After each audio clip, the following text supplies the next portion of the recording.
Hi hello good morning, welcome to show Kanasu vlogs. ಇವತ್ತು ಸ್ವಲ್ಪ ಕೆಲಸ ಇತ್ತು, ಊರಿಗೆ ಹೊರಟಿದ್ವಿ.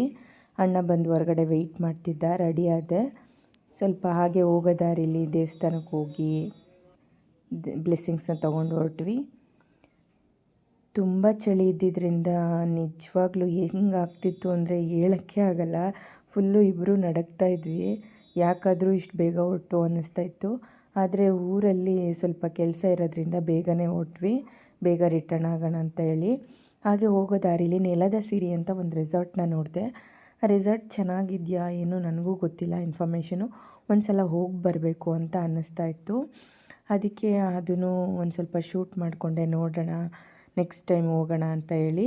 ಅದು ತಾವರೆಕೆರೆ ನಿಯರ್ ಇದೆ ನೋಡಿ, ಇದು ತಾವರೆಕೆರೆ ಸರ್ಕಲ್ಲು. ಈ ಸರ್ಕಲಿಂದ ಮುಂದೆ ಹೋದರೆ ನಮ್ಮ ಊರು, ಇನ್ನೂ ತುಂಬ ದೂರನೇ ಇದೆ.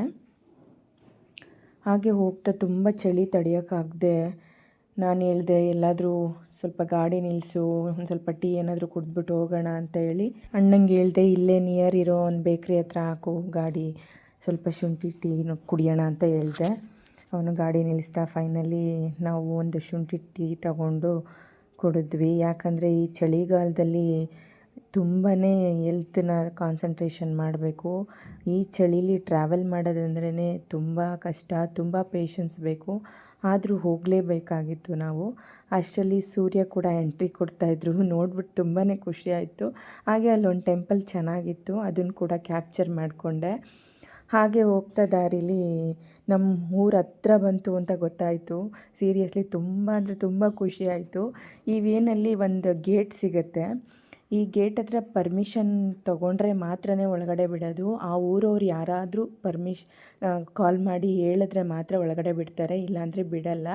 ಏನಕ್ಕಂದರೆ ಒಳಗಡೆ ಕೆರೆ ತುಂಬ ದೊಡ್ಡದಾಗಿದೆ, 80 ಅಡಿ ಆಳ ಇರೋದ್ರಿಂದ ಸೂಸೈಡ್ ಕೇಸಸ್ಸು ತುಂಬ ಆಗ್ತಾ ಇರುತ್ತೆ. ಆದ್ದರಿಂದ ಯಾರನ್ನೂ ಬಿಡಲ್ಲ ಒಳಗಡೆ. ನಾವು ಅದೇ ಊರವರಾಗಿರೋದ್ರಿಂದ ನಮ್ಮ ಅಣ್ಣಂಗೆ ಕಾಲ್ ಮಾಡಿ ನಾವು ಮುಂಚೆನೇ ಹೇಳಿದ್ರಿಂದ ಅವರು ಒಳಗಡೆ ಬಿಟ್ಟರು. ಇಲ್ಲಾಂದರೆ ನಮ್ಮನ್ನು ಕೂಡ ಬಿಡಲ್ಲ, ಇಲ್ಲೇ ಇರಿ ಅಂತ ಹೇಳ್ತಾರೆ. ನಾನು ತುಂಬ ವರ್ಷಗಳೇ ಆಗಿತ್ತು ಊರಿಗೆ ಹೋಗಿ. ಅಂದರೆ ರೀಸೆಂಟ್ಲಿ ಒಂದು 2 ಟೈಮ್ಸ್ ಹೋಗಿದ್ದೆ. ಒಂದು ಫೋಟೋಶೂಟು ಕೂಡ ಕರೆಕ್ಟಾಗಿ ಮಾಡೋಕ್ಕಾಗಿಲ್ಲ ನನಗೆ. ಇವತ್ತು ಸ್ವಲ್ಪ ಫೋಟೋಶೂಟ್ ಮಾಡಬೇಕು ಅಂತಲೇ ಆ್ಯಕ್ಚುಲಿ ಹೋಗ್ತಾ ಇರೋದು ನಾನು. ಈ ಚಳಿಗೆ ಯಾವ ಫೋಟೋಶೂಟು ಬೇಡ, ಏನೂ ಬೇಡ ಅನ್ನಿಸ್ತಾ ಇತ್ತು. ಊರ ಹತ್ತತ್ರ ಬರ್ತಿದ್ದಂಗೆ ತುಂಬ ಅಂದರೆ ತುಂಬ ಖುಷಿ ಆಗ್ತಾಯಿತ್ತು. ಆ ವ್ಯೂಸ್ ನೋಡೋದಕ್ಕಂತೂ ಮೈಂಡ್ ಬ್ಲೋಯಿಂಗು ಸೂಪರಾಗಿತ್ತು. ಅಟ್ಲೀಸ್ಟ್ ಪರ್ಮಿಷನ್ ಏನಾದರೂ ಕೊಟ್ಟಿದ್ದಿದ್ರೆ ಎಲ್ಲ ವ್ಯೂವರ್ಸ್ಗೂ ಹೇಳ್ತಿದ್ದೆ ನಾನು, ಡೆಫಿನೆಟ್ಲಿ ಒಂದು ಸಲ ವಿಸಿಟ್ ಮಾಡಿ. ನಾನು ಹುಟ್ಟಿದ ಊರಿದು. ನನ್ನ 13 ದಿನ ಮಗುನಲ್ಲಿದ್ದಾಗ ಕರ್ಕೊಂಡು ಬಂದ್ರಂತೆ. ಅಲ್ಲಿ ನೀರು ಮುಳುಗಡೆ ಆದಮೇಲೆ ತುಂಬ ಮನೆಗಳು ನೀರಲ್ಲಿ ಮುಳುಗೋಗಿದೆ. ಆ ಪರ್ಪಸ್ಸಿಂದ ನಾವು ಅಲ್ಲಿಂದ ಬಿಡಬೇಕಾಗಿ ಬಂತು. ಇಲ್ಲ ಅಂದಿದ್ರೆ ಈ ಪ್ರಕೃತಿ ನಡುವೆ ನನಗಿರ್ಲಿಕ್ಕಂತೂ ತುಂಬ ಅಂದರೆ ತುಂಬ ಇಷ್ಟ ಇತ್ತು. ಆದರೆ ಏನು ಮಾಡೋಕ್ಕಾಗಲ್ಲ, ಕೆಲವು ಇನ್ಸಿಡೆಂಟ್ಸ್ ನಡೆದ್ಮೇಲೆ ನಾವು ಒಂದು ಜಾಗದಿಂದ ಇನ್ನೊಂದು ಜಾಗಕ್ಕೆ ಹೋಗಲೇಬೇಕಾಗುತ್ತೆ. ನೋಡಿ ಬೆಳಗ್ಗೆ ಆ ನೀರು ಕೂಡ ಕಾಣಿಸ್ತಾ ಇಲ್ಲ, ಫುಲ್ಲು ಮಂಜು ಕೊಂಡ್ಬಿಟ್ಟಿತ್ತು. ಆ ನೀರು ಕೂಡ ನೋಡೋಕ್ಕಾಗ್ತಾ ಇರಲಿಲ್ಲ, ಸರಿಯಾಗಿ ಕ್ಲಾರಿಟಿನೇ ಬರ್ತಾ ಇರಲಿಲ್ಲ.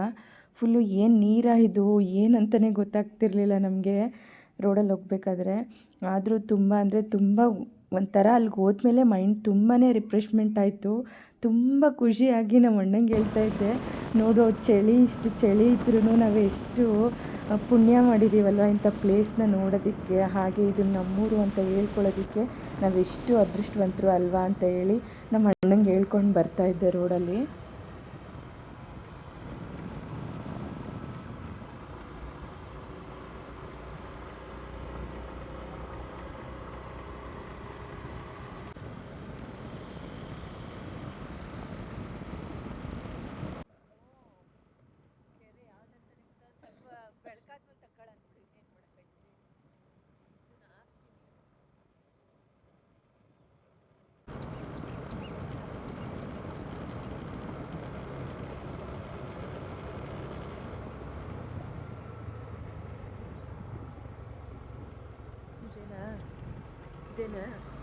ನೋಡಿ ಇದೇ ರೋಡಲ್ಲಿ ಹೋದರೆ ನಾವು ಫಿಶ್ ಹಂಟಿಂಗ್ ಮಾಡೋದನ್ನ ನೋಡ್ಬೋದು.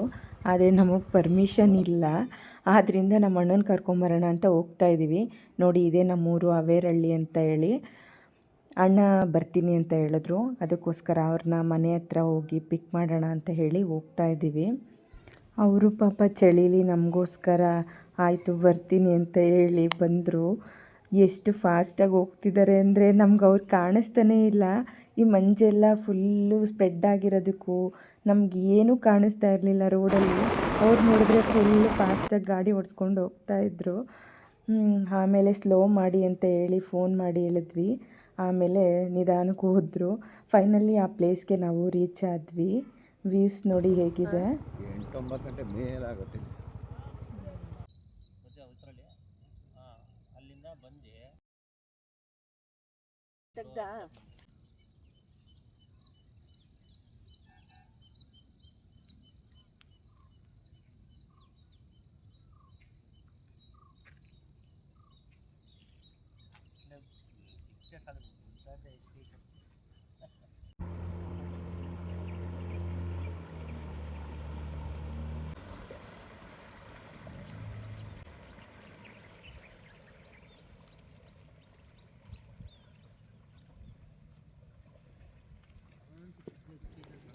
ನೋಡಿ ಈಗ ಫಿಶ್ ಹಂಟಿಂಗ್ ಮಾಡಿರೋದನ್ನ ತೊಗೊಂಡು ಬರ್ತಾ ಇದ್ದಾರೆ. ಆ ಬೋಟ್ ಬಂದಾಗಂತೂ ನಿಜವಾಗ್ಲೂ ತುಂಬ ಖುಷಿ ಆಗ್ತಿತ್ತು ನನಗೆ.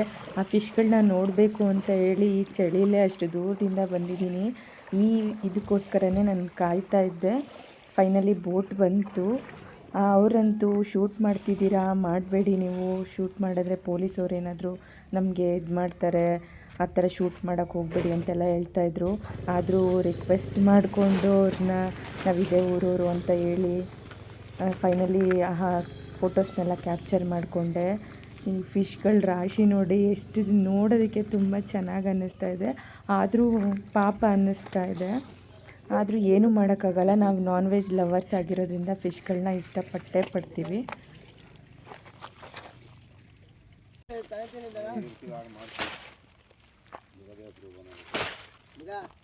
ಕೆಲವರೆಲ್ಲ ಈ ಚಳಿಲೇ ತುಂಬ ಹೊತ್ತಿಂದ ವೆಯ್ಟ್ ಮಾಡ್ತಿದ್ರು ಫಿಶ್ ತೊಗೊಂಡೋಗೋದಕ್ಕೆ.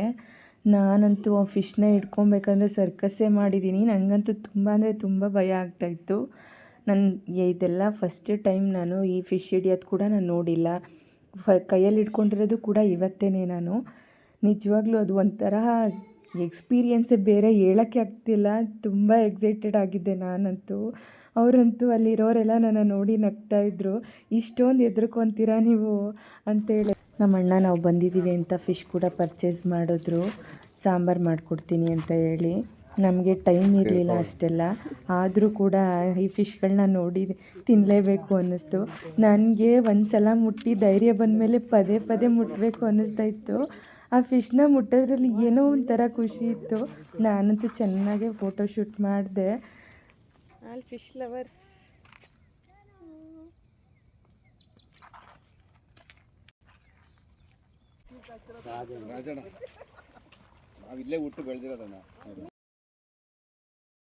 ನೋಡಿ ಇಷ್ಟು ಚಳಿ ಇದ್ದರೂ ಕೂಡ ಎಷ್ಟು ಜನ ಮೀನನ್ನ ಹಿಡಿತಾ ಇದ್ದಾರೆ. ಹಾಗೆ ಇಲ್ಲಿ ಒಬ್ಬರು ಲೇಡಿ ಕಂಡ್ರು ನನಗೆ. ಇವ್ರನ್ನ ನೋಡಿ ಅಂತೂ ನನಗೆ ಶಾಕ್ ಅನಿಸ್ಬಿಡ್ತು. ಯಾಕಂದರೆ ನಾವು ಸಣ್ಣ ಸಣ್ಣ ಕೆಲಸ ಮಾಡೋದಕ್ಕೆ ಎಷ್ಟು ಹೆದರ್ತೀವಿ. ಇವ್ರು ನೋಡಿ ಈ 80 ಅಡಿ ಆಳ ಇದೆಯಂತೆ ಇದು. ಇದರಲ್ಲೂ ಕೂಡ ಈ ಥರ ಫಿಶ್ಗಳನ್ನ ಹಿಡ್ಕೊಂಬಂದಿದ್ದಾರೆ. ತುಂಬಾ ಖುಷಿಯಾಯಿತು ನೋಡಿ. ಹಾಗೆ ಇಲ್ಲಿ 2 ಏಡಿಕಾಯಿ ಕೂಡ ಇತ್ತು. ಅದನ್ನು ನೋಡಿ ಅಂತೂ ಖುಷಿನೇ ಆಗೋಯ್ತು ಸಿಕ್ಕಾಪಟ್ಟೆ ನನಗೆ. ಯಾಕಂದರೆ ಇದನ್ನು ರಿಯಲಾಗೆಲ್ಲ ನಾನು ಜಾಸ್ತಿ ನೋಡೇ ಇಲ್ಲ. ಏನಿದ್ರು ನಾನು ವೀಡಿಯೋಸಲ್ಲಿ ಅಷ್ಟೇ ನೋಡಿರೋದು. ರಿಯಲಿ 2 ಏಡಿಕಾಯಿನ ನೋಡಿದೆ. ತುಂಬ ಖುಷಿಯಾಯಿತು ನನಗೆ. ಹೋಗೋಣ. ನಡೀರಿ ಬರ್ತೀನಿ.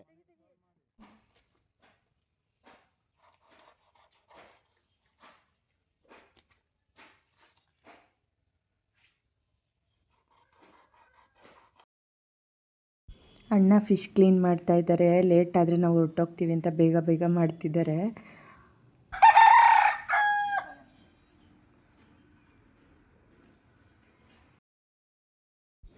ಫಿಶ್ ಲವರ್ಸ್ ಬನ್ನಿ ಊಟ ಮಾಡೋಣ. ಊಟ ಮುಗಿಸಿ ಹೊರಟ್ವಿ. ಫೈನಲಿ ಇವತ್ತು ಡೇ ಸಕ್ಸಸ್ಫುಲಿ ಕಂಪ್ಲೀಟ್ ಆಯಿತು. Thank you for watching. Love you all. Bye. See you in next video.